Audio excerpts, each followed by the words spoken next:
Hello guys, welcome back to my channel.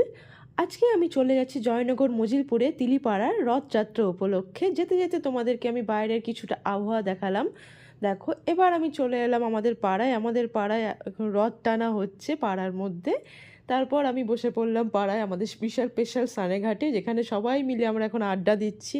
বিশেষ সুস্মিতা চলে যাচ্ছি মেলার দিকে। মেলায় এসে তোমাদেরকে আমি আমাদের রথটা দেখালাম। তারপর আমরা মেলার মধ্যে ঢুকছি। আজকে ভীষণ ভিড় হয়েছে, আর প্রত্যেক বছর এরকমই ভিড় হয়। নানা রকম দোকান আমাদের বসে, কখনো ভান্ডারের দোকান, ফুচকা দোকান, জিলিপি দোকান। মেলা মানেই তো আমাদের কাছে এই সবই। আর তাছাড়া আছে দেখো এগ রোলের দোকান। আর প্রচুর ভিড় হয়, প্রচুর প্রচুর মানুষ চারিদিকে। জয়নগরের অনেক মানুষ আমাদের এখানে আসে, ট্রেনে করেও মানুষ এই মেলা ঘুরতে আসে। তো তারপর সবার শেষে আমি চলে যাচ্ছি বাবার সাথে আমি চলে যাচ্ছি বাড়িতে। লাস্টে আমার দেখা হলো পুষ্পর সাথে। তো দিনটা বেশ